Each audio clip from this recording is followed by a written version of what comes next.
look at like Ronaldo's addicted to football. Yeah. He's addicted to football. He's addicted. You can't be that good and not be addicted. Do you know what I mean? Like, be at the top. When he finishes, you know, I'm not going to say he's going to go on and do what I did, but he's going to find it hard because he's addicted to, you know, to football. It's his life.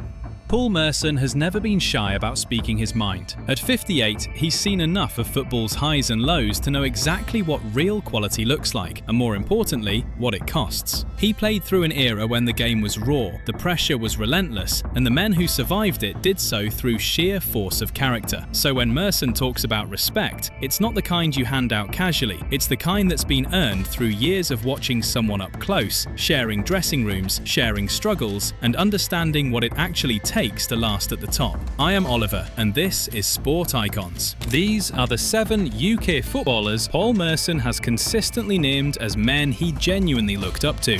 Not just as players, but as people who carried something extra, something that went far beyond what you ever saw on the pitch. There are captains who wear the armband, and then there are captains who hold the club together through sheer will. Tony Adams was the second kind. Merson played alongside him at Arsenal for the better part of a decade, and he's never stopped talking about him. Not in the way you mention a former teammate in passing, but in the way you talk about someone who genuinely changed the course of your life. Adams was everything Merson points to when he describes what real leadership looks like. He played most of his career for Arsenal, did over 600 appearances for the club, won 4 league titles, and captained England. The stats alone are impressive enough, but the stats aren't what Merson respects most. What Merson respects is the man Adams had to become to get through it all. Adams was an alcoholic, badly so. For years he played, trained and led while carrying that privately, while the drinking got worse and the pressure of being Arsenal's captain kept building on top of it. When Merson went public with his own addiction problems in 1994, Adams reached out personally because he understood from the inside what Merson was going through. Adams didn't go public about his own alcoholism until 1996, but by then he'd already been quietly dealing with it for years. When he got sober, he didn't just talk about it. He built the Sporting Chance Clinic, a real facility that gave professional athletes somewhere to go when they were drowning. Merson has credited that clinic with saving lives. Merson has described Adams as the greatest captain he ever played under. There was a toughness to Adams that went bone deep, but it was never cruelty. It was standards, the kind you hold yourself to first and then expect from everyone around you. He'd already proved himself on the pitch 100 times over. He chose to build something for others anyway. That's what Merson can't stop talking about. Paul Merson has played with and against some of the best footballers England has ever produced. He shared pitches with world-class talent across 2 decades of professional football, and when people ask him who was the most naturally gifted player he ever saw, the answer comes back the same way every time: Paul Gascoigne. Not as a considered response after weighing up the options, but immediately, almost before the question is finished. What Gascoigne had was the kind of talent that doesn't come from coaching, or repetition, or studying the game. It was just there, baked into him. Merson has talked about watching Gazza in training and feeling genuinely stunned, not inspired or competitive, stunned, because what he was doing didn't look like it belonged in the same category of activity as what everyone else was doing. He didn't just beat defenders, he made them look like they were standing still. Gascoigne won the PFA Young Player of the Year in 1988 while at Newcastle. He moved to Tottenham, then made the move to the international stage that the whole country remembers. Italia 90 is where England fell in love with him. Not because of a particular goal or a specific performance, though there were plenty of those, but because of that moment in the semi-final against West Germany when he got booked and realised he'd miss the final if England got there. The tears. That was the moment. A 23-year-old sitting in the middle of one of the biggest matches England had played in years, not holding it together, not performing the expected stoicism, just feeling it completely and letting it show. The whole country felt it with him. Merson's admiration for Gascoigne runs deeper than the highlights though. What he talks about is the creativity. Gascoigne played the game like he was solving a puzzle nobody else could even see. He had this ability to receive the ball in a tight space with 2 or 3 players closing in, and produced something that made the press box gasp, not because it was a trick for the sake of it, because it was exactly the right thing to do, and only one person in the ground had seen it coming. That's not athleticism, that's a football brain operating at a level most players never reach, and Merson has been clear that he doesn't think England has produced anyone with that specific quality before or since. There's sadness underneath the admiration, and Merson doesn't hide from it. Gascoigne's struggles with mental health and addiction have been public knowledge for years, and Merson has spoken about watching that unfold with a weight that comes from personal experience. The genius and the pain weren't separate things. They came from the same place, the same intensity, the same inability to be anything other than completely himself. That made him extraordinary on the pitch and made life off it considerably harder. Merson doesn't frame that as a tragedy that cancels the brilliance. He frames it as the full picture of a man whose football was so extraordinary that decades later, it's still what people reach for when they try to explain what genius means in this sport. Ian Wright didn't sign his first professional contract until he was 22. Before that, he was laying plaster and playing for Greenwich Borough in non-league football. Crystal Palace gave him his chance, he took it, and Arsenal came calling in 1991 for £2.5 million, a Palace record at the time. Merson played alongside Wright through the early to mid-1990s, and what he describes isn't just a talented striker. Wright was loud, expressive, relentless, and he played every game like it might be his last, partly because he'd spent enough of his youth not knowing if he'd ever get a first one. Merson has said that energy was contagious because you couldn't watch someone play with that much hunger and allow yourself to coast alongside it. Wright broke Cliff Bastin's Arsenal scoring record in 1997 with a hat-trick against Bolton and finished with 185 goals for the club. What Merson respects most isn't the number, it's the road it took to get there. Wright forced his way in from the outside, later than almost anyone who reached that level, still became one of the most lethal strikers English football has seen. There are players who handle pressure well, and then there are players who get handed the kind of pressure that would genuinely break most people and come out the other side stronger for it. David Beckham belongs in the second category, and Merson has never been quiet about the level of respect he carries for that. The 1998 World Cup is where you have to start. England against Argentina, Beckham flicked his leg out at Diego Simeone after a foul, the red card came,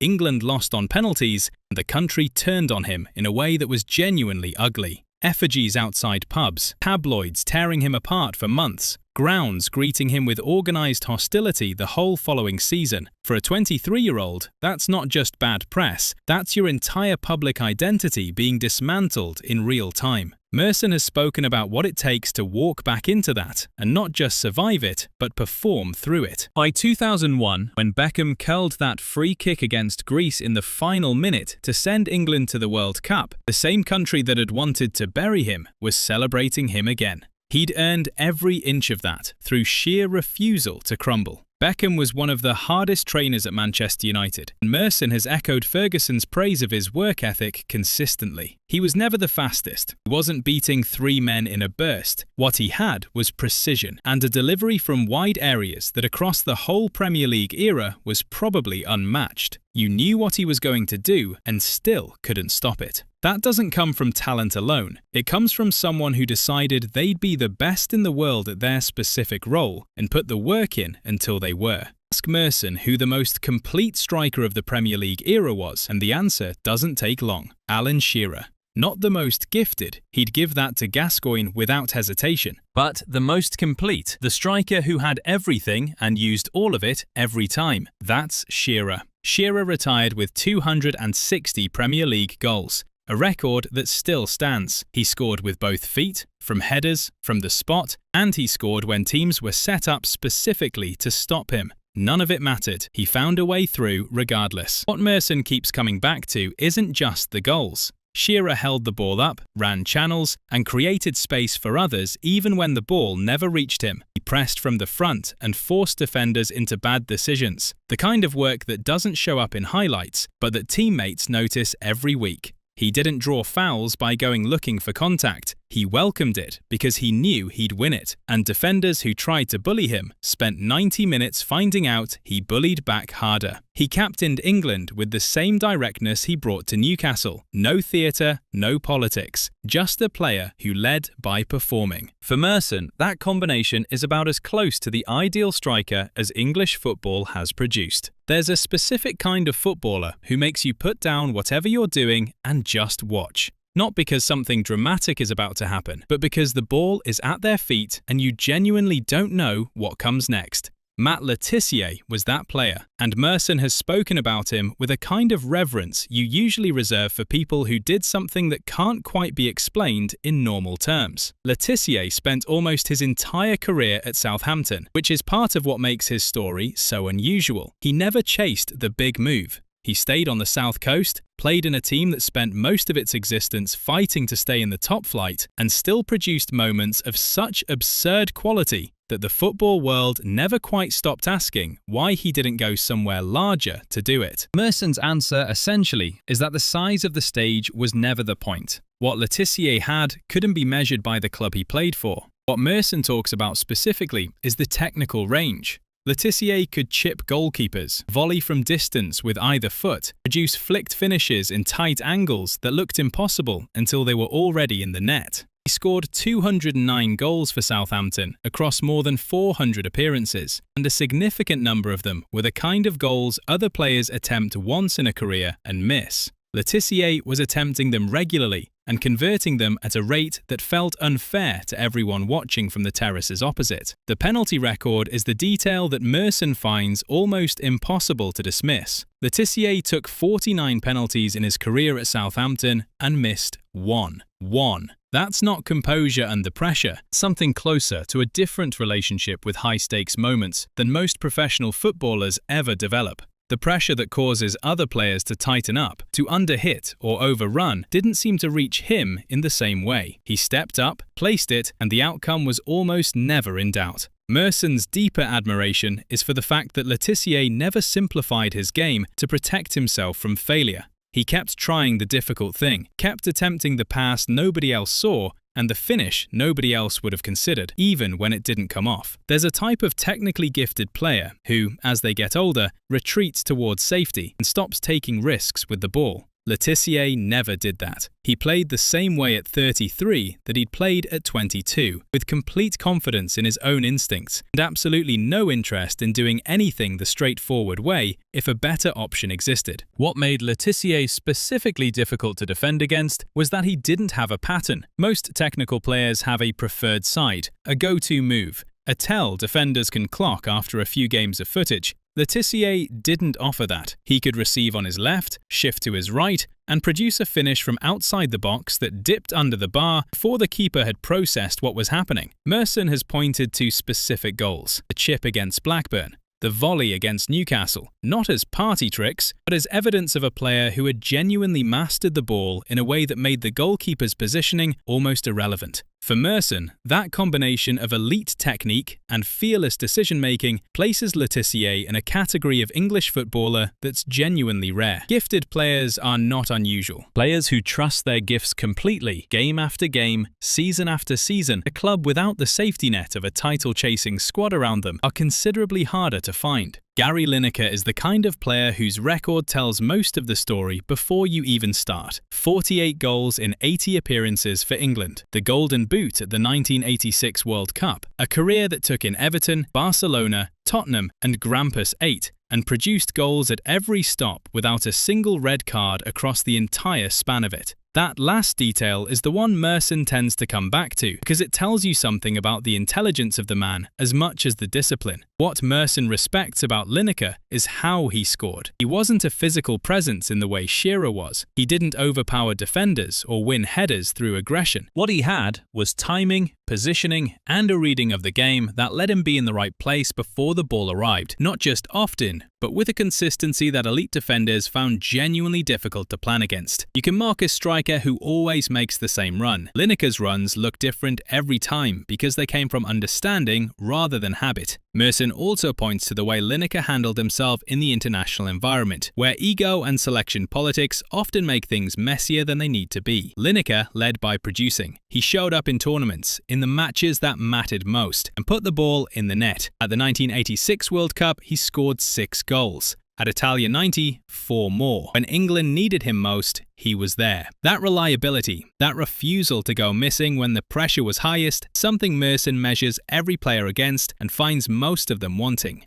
7 players, 7 different kinds of excellence. The thread running underneath all of it is the same. Merson doesn't respect them because they were talented, he respects them because of what they did with that talent, and in some cases, what they overcame to use it at all. These were men who earned their place by showing up, delivering, and lasting. What Merson is really talking about, even if he doesn't always say it in those exact words, is a type of footballer that the modern game is quietly running out of. Players who came up without academies smoothing the path, without sports psychologists and brand managers and agents handling every decision. Men who figured things out the hard way, who carried their problems in silence for years, because that's what you did, and who still turned up on Saturday and produced. The game now produces technically better players in some ways. It produces more protected ones too. But that specific combination of toughness, character, and raw football intelligence that Merson spent his career surrounded by, that's harder to find now, and he knows it. That's the standard Merson holds everyone to, and these 7 cleared it.